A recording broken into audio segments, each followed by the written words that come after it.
Hello friends, మనం మహాభారతం శాంతి పర్వంలో భాగంగా దండనీతి గురించి తెలుసుకుందాం. భీష్మాచార్యులు వారు ధర్మరాజుకి ఈ విధంగా చెప్పసాగారు. రాజు అవలంబించవలసిన దండనీతి గురించి చెప్తాను, విను.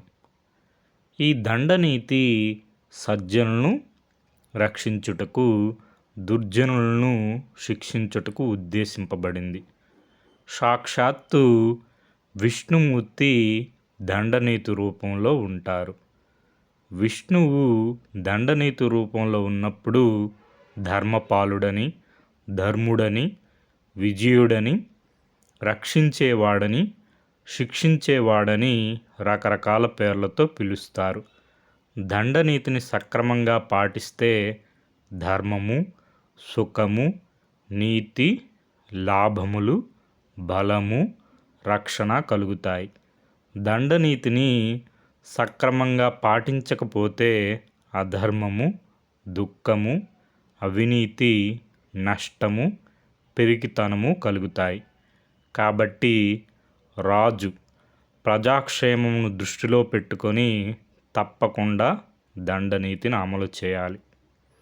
అసలు ఈ దండనీతి ఎలా ఉద్భవించింది నీకు తెలియచేస్తాను.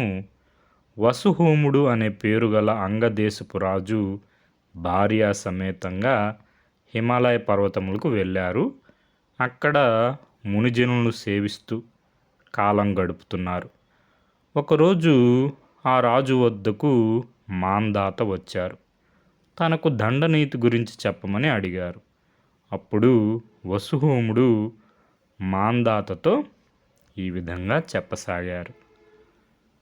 ఒకసారి బ్రహ్మదేవుడు యాగం చేయి తలపెట్టాడు. దానికి మంచి ఋత్విక్కు కోసం వెతుకుతున్నారు. ఎక్కడా దొరకలేదు. తుదకు తన తుమ్ము ద్వారా ఒక ఋత్విక్కుని పుట్టించారు. అతని పేరు శుతుడు. శుతుడిని ఋత్విక్కుగా పెట్టుకొని బ్రహ్మ యజ్ఞం చేస్తున్నారు. తర్వాత బ్రహ్మ విష్ణువును తోడు తీసుకొని పరమేశ్వరుని వద్దకు వెళ్ళారు. అప్పుడు శివుడు దండనీతిని సృష్టించారు. దానిని తానే అధ్యయనం చేశారు.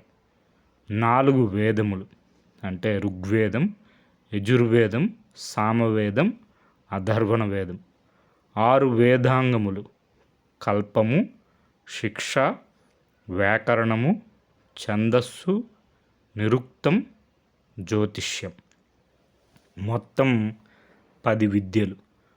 పురాణములన్నీ కలిపి ఒక విద్య, ధర్మశాస్త్రములన్నీ కలిపి ఒక విద్య, న్యాయశాస్త్రం ఒక విద్య, మీమాంస ఒక విద్య, మొత్తం 14 విద్యలు అయినాయి.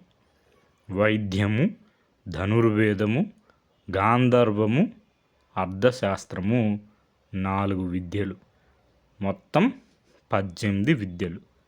ఈ 18 విద్యలను శివుడు లోకహితము కోరి ఏర్పాటు చేశారు. శివుడు దండనీతిని పైన చెప్పిన 18 విద్యలను విష్ణువుకు అప్పగించారు.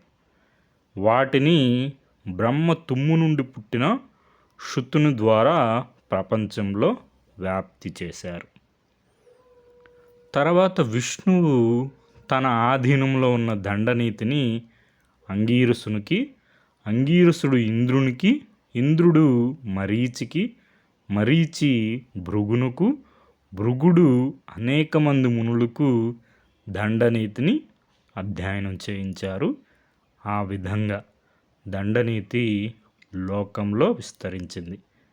దండనీతిని సమర్థవంతంగా అమలు జరిపిన రాజు ఇహపరలోకంలో సుఖములు పొందుతారు అని వసుహోముడు మాందాతకు దండనీతి ఉద్భవించిన తీరు వివరించారు అని భీష్మాచార్యులు వారు ధర్మరాజుకు దండనీతి గురించి వివరించారు. ఇది మనకి మహాభారతం శాంతి పర్వము తృతీయ ఆశ్వాసంలో ఉంటుంది. మూలం మహాభారతం, తెలుగు అనుసరణ కవిత్రయం పాదరేణువు మొదలి వెంకట సుబ్రహ్మణ్యం గారు. Okay friends, thank you for watching.